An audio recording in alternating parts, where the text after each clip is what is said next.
0, right? But it's 3 zeros and a 1. If you get 1/100th of 1%, it makes you a $1.5 billion company. What does that mean? It means we'd have about 5,000 ambassadors.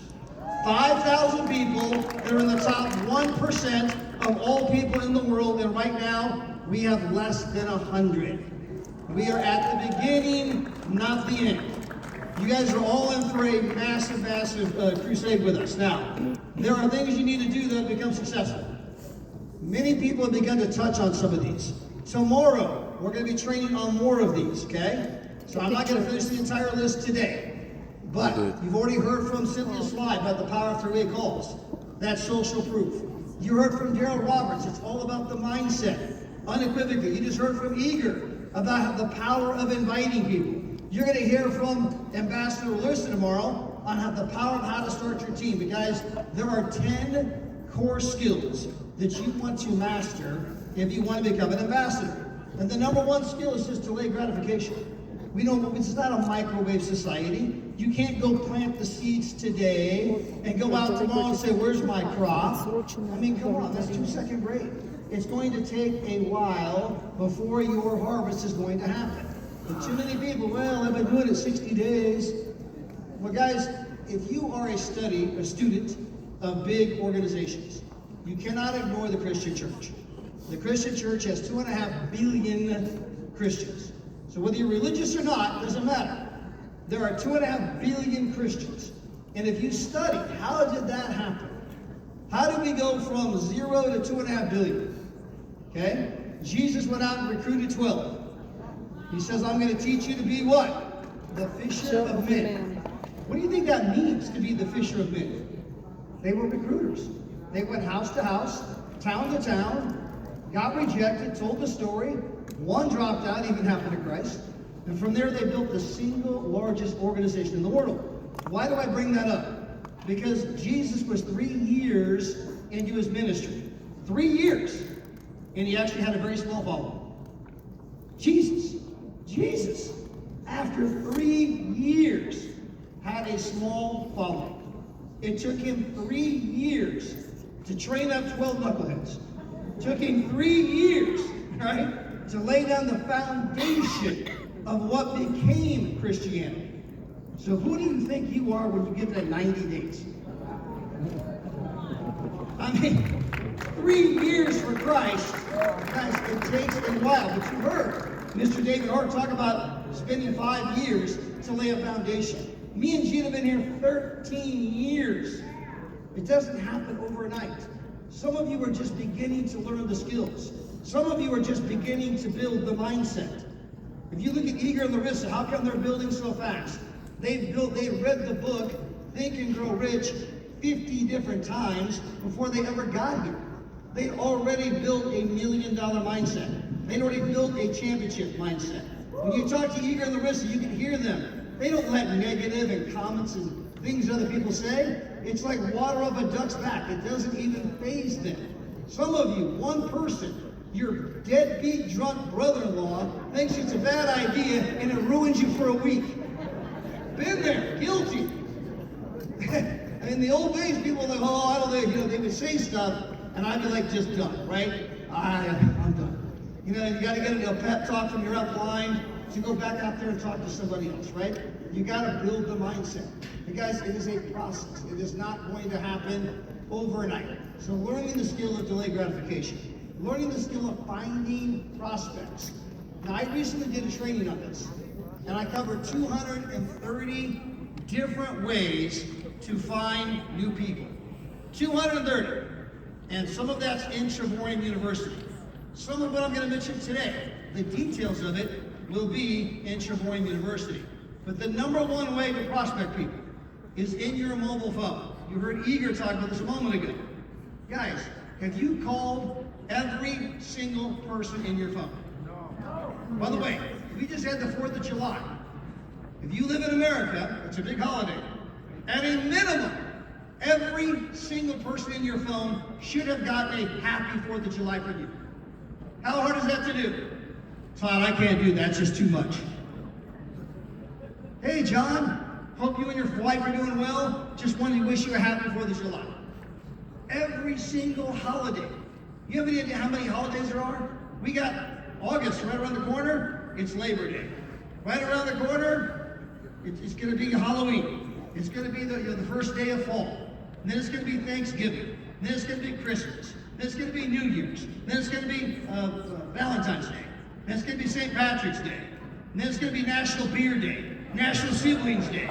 It's going to be Earth Day, right? Guys, there's so many different reasons and ways to keep in touch with people. But have you contacted every single person in your phone? For most of you, the answer is no. When I got started this industry, I was so hungry for success. They said, write down everybody you know.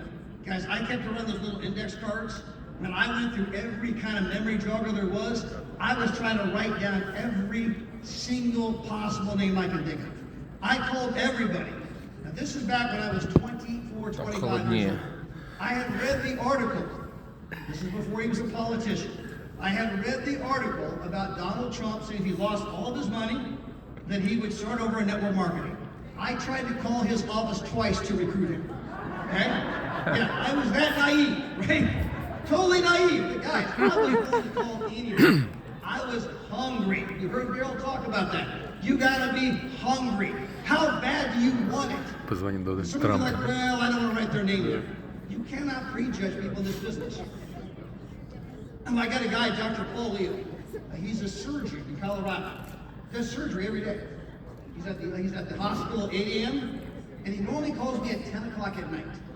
You know why? He's at the hospital at 8 a.m. He's at the hospital at 8 p.m. He gets home from the hospital at 10 p.m. at night, calling me up on the phone. Hey, Todd, man, can we call somebody tomorrow? You got to help me get this thing going. He's a surgeon. He makes great money. But guess what he doesn't have? Time. You heard Tanya Endrikoff talk about that a moment ago. Time is more valuable than money. And you guys are prejudging too many people. You have no idea who's going to do this and who's not going to do this. Your job is to go through the entire list. You call everybody. You don't care who it is. But Todd, I'm convinced, I promise you, my friends aren't going to do it. You know what? You might be right. Maybe we're going to call all of the contacts in your phone and every single person is going to say no. You might be right. But what you don't know is that when you call John, when you call Bill, thank you, Cameron, when you call Sally, they're going to be like, I would never do this. But you know what? This guy Eager, he's been bothering me. You got to call him. He might do this stupid thing. Eager, what's his name? What's his number? And there's your $1 million lead. When you go through the process and you just contact everybody, weird things are going to happen. People are going to come out of the blue. Things that you never expected. Somebody's friend's cousin's brother, next door neighbor, was just talking about traveling and they give you a phone number. It could be the Uber driver, right? But guys, you start with every single person in your phone. Then you go to your social media. If somebody's friends with you on social media and they've not heard about your memoriam, why? Why would you not contact every person on your social media?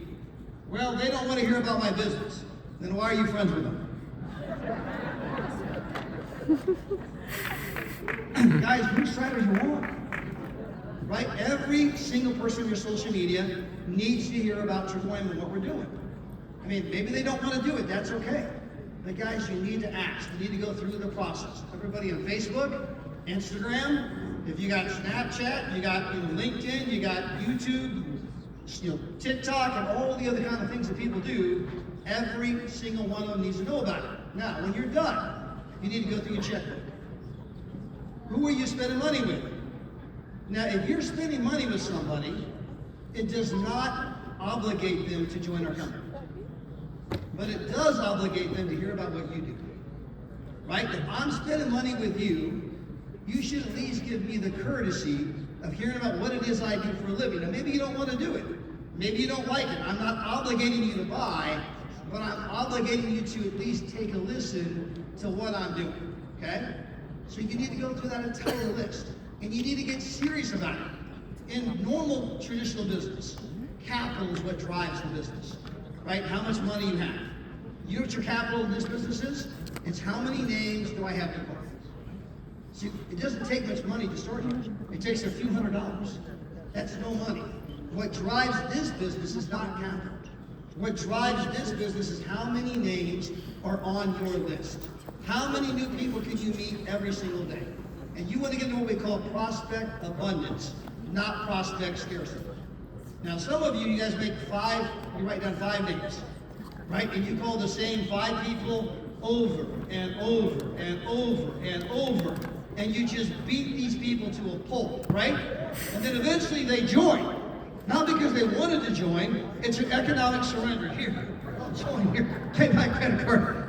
I'll pay the ransom. Just quit calling, right? But then you call these same people who never wanted to do it, and you're like, John, you gotta have a dream. John, you gotta want it. John, you gotta be on the train. They never wanted to do it. And then 6 months later, you're calling Daryl, you're calling Maria, you're calling me, you're calling Harlan Hall, you're calling 50 Sly, you're like, I can't do it. I can't do it. I've tried everything to motivate these people. I'm exhausted. They never wanted to do it. You gotta go find some motivated people. You gotta find some people that are hungry. How often do you think I call Daryl Maria Roberts to say, you're gonna be on the corporate update call, right? You're getting on, right? I've never placed that phone call. Guys, I place outgoing calls to prospects. I take incoming calls from excited partners. Let me say that again. I place outgoing calls to prospects. I take incoming calls from excited partners. I'm looking for people that are looking. I'm looking for people that are hungry. I'm looking for somebody like myself or above. And guys, you don't need everybody. Some people are going to bless your business by joining it. Some people are going to bless your business by not joining it. Other people are going to bless your business by leaving it, okay? You don't need everybody. If you guys go out there and get one Tanya Anderkoff in your left leg, you get one Ambassador Arena in your right leg, you're done. You're done. You're going to go on to make $500,000, $700,000 a year, every year, whether you get out of bed or not. You just need 2 of the right people. And you need to get fired up about tearing through the list to find who those people are. Now, when you got prospect scarcity, I've only got 5 names. You don't have any posture. You get into the begging business, like, please, Daryl, please, would you please join me? You have to join me, please. You seem so needy and desperate. Who wants to join that, right? But when you have prospect abundance, I have so many people to call. Hey, you know what? John, maybe now's not a good time, right? Tell me yes, tell me no, tell me quick, I gotta go, okay? You want to be able to have that posture and meaning. But that